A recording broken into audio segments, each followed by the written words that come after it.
सपा नेता व पूर्व सांसद एसटी हसन ने एआईएमआईएम चीफ असदुद्दीन ओवैसी का समर्थन किया है। एसटी हसन ने कहा, प्रशासन संभल में पुलिस चौकी बना रहा है। वक्फ बोर्ड की जमीन खरीदी और बेची नहीं जा सकती है। प्रशासन को अवैध निर्माण नहीं कराना चाहिए। दरअसल ओवैसी ने संभल में जामा मस्जिद के पास बनाई जा रही पुलिस चौकी को अवैध बताया था। उन्होंने कहा था कि वक्फ बोर्ड की जमीन पर पुलिस चौकी बनाई जा रही है।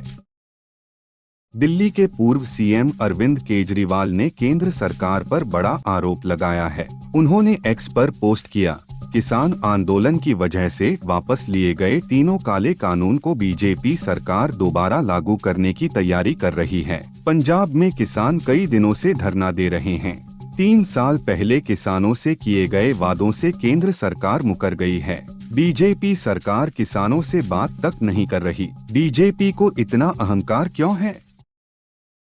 केंद्रीय मंत्री गिरिराज सिंह ने कहा, यह हास्यास्पद है कि पश्चिम बंगाल सरकार पहले बांग्लादेशियों के लिए रेड कारपेट बिछाती है और फिर अभिषेक बनर्जी बांग्लादेश के नाम पर राजनीति करते हैं। अभिषेक बनर्जी और ममता बनर्जी को बंगाल व पूरे देश से माफी मांगनी चाहिए।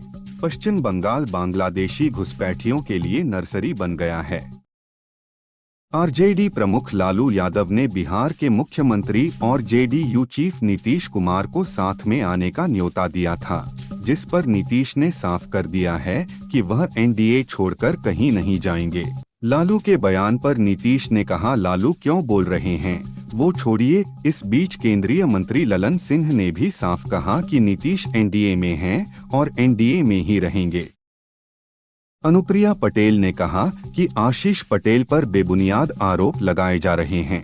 आशीष पटेल के खिलाफ षड्यंत्र करने वाले सफल नहीं होंगे। हम हर एक षड्यंत्र का जवाब देंगे। अपना दल पार्टी के खिलाफ षड्यंत्र चल रहा है। अपना दल पार्टी बहुत संघर्ष के बाद यहाँ तक पहुँची है। हम पिछड़ों की आवाज उठाते हैं तो लोगों के पेट में दर्द होता है। यूपी के मंत्री ओपी राजभर ने हाल ही में हनुमान जी को राजभर समाज का बताया था। इस मामले पर शिवपाल यादव से प्रतिक्रिया मांगी गई तो वह जोर जोर से हंसने लगे। शिवपाल ने कहा, उनके बारे में तो आप शुरू से जानते हो, वो कब क्या बोल देंगे कोई नहीं जानता है। उनके बारे में हम बहुत कुछ बोल चुके हैं। शिवपाल ने कहा, हनुमान जी भगवान राम के सेवक थे, अब ये उनको भी जाति में बदलना चाहते हैं। पश्चिम बंगाल की सीएम ममता बनर्जी द्वारा दिए गए बीएसएफ पर बयान पर केंद्रीय मंत्री सुकांत मजूमदार ने प्रतिक्रिया दी है। उन्होंने कहा, हम सभी जानते हैं कि देश में घुसने वाले आतंकवादी पश्चिम बंगाल की सीएम ममता बनर्जी का वोट बैंक हैं। वे केवल सरकार बनाने में रुचि रखते हैं। बीजेपी ने राज्यों और केंद्र शासित प्रदेश के अध्यक्षों और राष्ट्रीय परिषद सदस्यों के चुनाव के लिए चुनाव अधिकारियों की घोषणा की। इसके तहत भूपेंद्र यादव को गुजरात, शिवराज सिंह चौहान को कर्नाटक, पीयूष गोयल को उत्तर प्रदेश, मनोहर लाल खट्टर को बिहार, धर्मेंद्र प्रधान को मध्य प्रदेश के लिए चुनाव अधिकारी नियुक्त किया गया है। बांग्लादेश की यूनुस सरकार ने बंग बंधु और आवामी लीग के नेता रहे पूर्व राष्ट्रपति शेख मुजीबुर रहमान की विरासत को मिटाना शुरू कर दिया है। यूनुस सरकार ने पाठ्य पुस्तकों में बदलाव करने का फैसला किया है। किताबों में बताया गया है कि साल 1971 में बांग्लादेश को पाक से आज़ादी शेख हसीना के पिता मुजीबुर रहमान ने नहीं बल्कि खालिदा जिया के पति जियाउर रहमान ने दिलाई थी। जिया आजादी के बाद को आर्मी चीफ बने थे।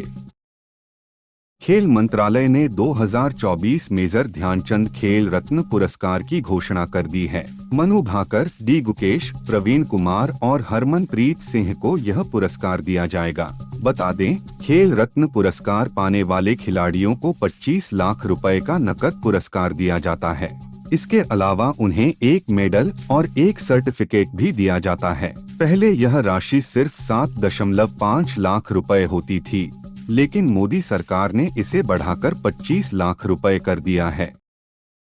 यूपी सरकार में मंत्री आशीष पटेल ने कहा कि मैं षड्यंत्रों से डरने वाला नहीं हूं। आपके पास तंत्र है, मेरे पास जनतंत्र है। एसटीएफ पैर पर गोली मारती है। अगर हिम्मत है तो सीने पर गोली मारें। पिछले कुछ दिनों से मैं अखबारों में ज्यादा छप रहा हूँ। मेरा सकारात्मक वाला पक्ष रोक दिया जाता है और मेरा नकारात्मक वाला पक्ष छाप दिया जाता है। मैंने लोगों से पूछा कि लड़ना है या डरना है। लोगों ने कहा कि लड़ना है। कवि कुमार विश्वास ने इस बार बिना नाम लिए करीना कपूर और सैफ अली खान पर निशाना साधा। उन्होंने कहा कि माया नगरी में बैठे लोगों को समझना होगा कि देश क्या चाहता है। लोकप्रियता और पैसे हमसे लोगे, लेकिन जब औलाद होगी तो उसका नाम बाहर से आने वाले किसी आक्रमणकारी के नाम पर रख लोगे, यह नहीं चलेगा। इतने नाम पड़े हैं, कुछ भी रख लेते, रिजवान, उस्मान या कुछ भी। क्या एक ही नाम मिला?